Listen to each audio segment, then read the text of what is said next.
Hello guys, have you all? Welcome back to our channel. జనరల్గా మన daily లైఫ్లో మనం చాలా రకాల వర్డ్స్ అండ్ సెంటెన్సెస్ అనేవి యూజ్ చేస్తూ ఉంటాం కదా. సో అలాంటి వర్డ్స్ అండ్ సెంటెన్సెస్లో నుంచి నేను కొన్ని వర్డ్స్ తీసుకొని వాటికి సంబంధించిన కొన్ని ఎగ్జాంపుల్ సెంటెన్సెస్ అనేవి మీకు క్లియర్గా చెప్తాను. మీరైతే ఈ వీడియోని స్కిప్ చేయకుండా ఎండ్ వరకు చూడడానికి ప్రయత్నించండి. మరెందుకు ఆలస్యం, let's go to the topic. First sentence ఒకసారి చూడండి. ఆమెకి వంట చేయడం మీద పెద్దగా ఆసక్తి లేదు. అంటే వంట చేసేదాని మీద ఆమెకి పెద్దగా ఆసక్తి లేదు అని. అదేవిధంగా నాకు నాట్యం మీద పెద్దగా ఆసక్తి లేదు. ఈ టూ సెంటెన్సెస్లో కూడా మనం కామన్గా పెద్దగా ఆసక్తి లేదు అనే వర్డ్ని తీసుకున్నాం కదా. సో ఈ వర్డ్కి సంబంధించిన మరికొన్ని ఎగ్జాంపుల్ సెంటెన్సెస్ అనేవి చూద్దాం. సో ఫస్ట్ సెంటెన్స్, అతనికి కొత్త బిజినెస్ మొదలు పెట్టడం మీద పెద్దగా ఆసక్తి లేదు. అంటే ఒక న్యూ బిజినెస్ స్టార్ట్ చేయడం మీద అతనికి పెద్దగా ఆసక్తి లేదు అని చెప్పాలనుకున్నప్పుడు he doesn't have much interest in starting a new business. He doesn't have much interest అంటే అతనికి పెద్దగా ఆసక్తి లేదు in starting a new business అంటే ఒక పెద్ద బిజినెస్ పెట్టడం మీద. అదేవిధంగా నెక్స్ట్ వన్, ఆమెకి మొక్కలు పెంచడం మీద పెద్దగా ఆసక్తి లేదు.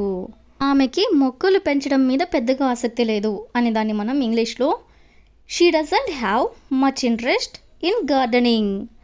She doesn't have much interest అంటే ఆమెకి పెద్దగా ఆసక్తి లేదు దేని మీద? గార్డెనింగ్ మీద, అంటే మొక్కలు పెంచేదాని మీద. అదేవిధంగా నెక్స్ట్ వన్, మాకు అమెరికా వెళ్ళడం మీద పెద్దగా ఆసక్తి లేదు.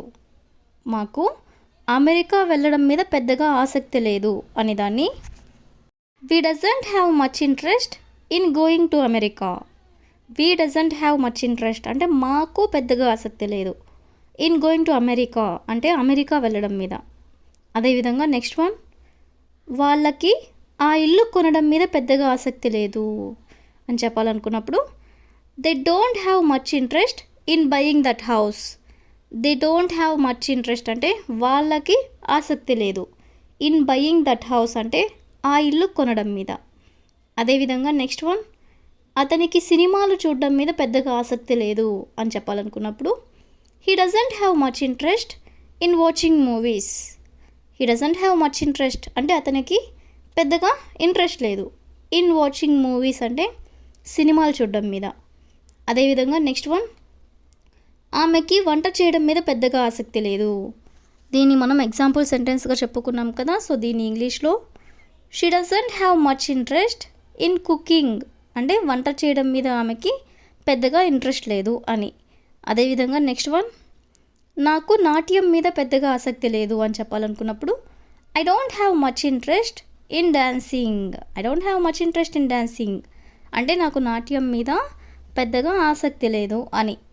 సో ఈ విధంగా మనం ఆసక్తి లేదు అనే వర్డ్ని తీసుకొని దానికి సంబంధించిన కొన్ని రిలేటెడ్ ఎగ్జాంపుల్ సెంటెన్సెస్ అనేవి చూసాం కదా. నెక్స్ట్ సెంటెన్స్ ఒకసారి చూడండి. ఆమె ఇకపై ఇక్కడ పని చేయదా అంటే ఇక మీదట ఆమె ఇక్కడ పని చేయదా. అదేవిధంగా వాళ్ళు ఇకపై మీకు డబ్బులు ఇవ్వరా అంటే ఇక మీదట వాళ్ళు నీకు డబ్బులు ఇవ్వరా అని ఈ విధంగా మనం అడగాలనుకున్నప్పుడు ఇలాంటి సెంటెన్సెస్ని మనం ఇంగ్లీష్లో ఎలా చెప్పాలో మరికొన్ని ఎగ్జాంపుల్ సెంటెన్సెస్ ద్వారా తెలుసుకుందాం. సో ఫస్ట్ సెంటెన్స్, వాళ్ళు ఇకపై పాటలు సాధన చేయరా అంటే పాటలు సాధన అంటే పాటలు ప్రాక్టీస్ చేయరా అని. దీని ఇంగ్లీష్లో don't they practice songs anymore. Don't they practice అంటే వాళ్ళు ప్రాక్టీస్ చేయరా, సాంగ్స్ అంటే పాటలు, ఎనీమోర్ అంటే ఇకపై అంటే ఇక మీదట. అదేవిధంగా నెక్స్ట్ వన్, ఆమె ఇకపై మనకి కాల్ చేయదా అంటే ఇక మీదట మనకి కాల్ చేయదా ఆమె అని అడగాలనుకున్నప్పుడు doesn't she call us anymore. Doesn't she call us అంటే ఆమె మనకి కాల్ చేయదా, ఎనీమోర్ అంటే ఇక మీదట. అదేవిధంగా నెక్స్ట్ వన్, మనం ఇకపై కలిసి ఉండమా అంటే మనం ఇకపై కలిసి ఉండమా అనేదాన్ని don't we live together anymore. Don't we live together anymore అంటే మనం ఇకపై కలిసి ఉండమా అని. అదేవిధంగా నెక్స్ట్ వన్, నువ్వు ఇకపై నా పక్కన కూర్చోవా అంటే ఇక మీదట నువ్వు నా పక్కన కూర్చోవా అని చెప్పాలనుకున్నప్పుడు don't you sit next to me anymore. Don't you sit అంటే నువ్వు కూర్చోవా, నెక్స్ట్ టు మీ అంటే నా పక్కన, ఎనీమోర్ అంటే ఇక మీదట. అదేవిధంగా నెక్స్ట్ వన్, అతను ఇకపై ఆమెని కలవడా అంటే ఇక మీదట అతను ఆమెని కలవడా అని అడగాలనుకున్నప్పుడు doesn't he meet her anymore. Doesn't he meet her అంటే అతను ఆమెని కలవడా. ఎనీమోర్ అంటే ఇక మీదట, ఇకపై అని. అదేవిధంగా నెక్స్ట్ వన్, మీరు ఇకపై ఇంగ్లీష్లో మాట్లాడరా అంటే ఇక మీదట మీరు ఇంగ్లీష్లో మాట్లాడరా అని అడగాలనుకున్నప్పుడు don't you speak in English anymore. Don't you speak in English అంటే మీరు ఇంగ్లీష్లో మాట్లాడరా. ఎనీమోర్ అంటే ఇక మీదట.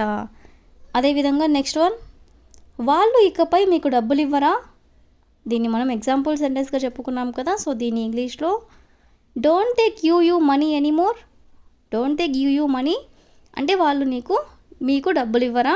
ఎనీమోర్ అంటే ఇకపై.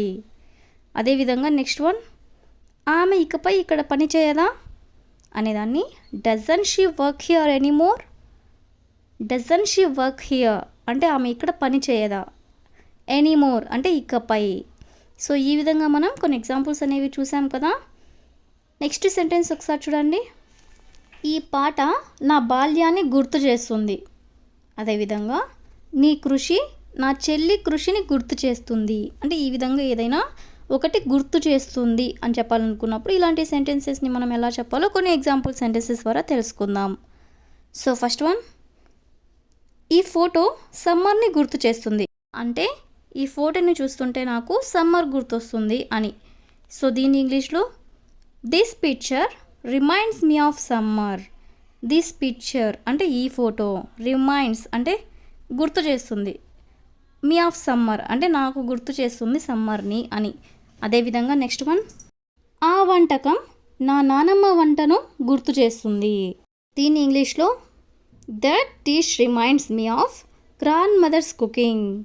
దట్ డిష్ అంటే ఆ వంటకం, reminds me of my grandmother's cooking అంటే మా నానమ్మ వంటను గుర్తు చేస్తుంది అని. అదేవిధంగా నెక్స్ట్ వన్, నువ్వు నా బెస్ట్ ఫ్రెండ్ని గుర్తు చేస్తున్నావు అంటే నిన్ను చూస్తుంటే నాకు నా బెస్ట్ ఫ్రెండ్ గుర్తొస్తున్నారు అని. దీని ఇంగ్లీష్లో you remind me of my best friend.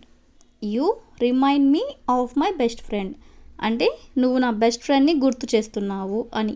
అదేవిధంగా నెక్స్ట్ వన్, అతని జోక్ నా నాన్నని గుర్తు చేస్తుంది అని చెప్పాలనుకున్నప్పుడు his joke reminds me of my dad. His joke reminds me of my dad అంటే అతని జోక్ నా నాన్నని గుర్తు చేస్తుంది అని. సో ఈ విధంగా మనం కొన్ని ఎగ్జాంపుల్స్ అనేవి చూసాం కదా. So that's all for today. I will ask you A question for you. ఆ ప్రదేశం మా ఇంటిని గుర్తు చేస్తుంది. ఆ ప్రదేశం మా ఇంటిని గుర్తు చేస్తుంది. So if you know this one in English, please you can comment in the comment section. Thank you for watching.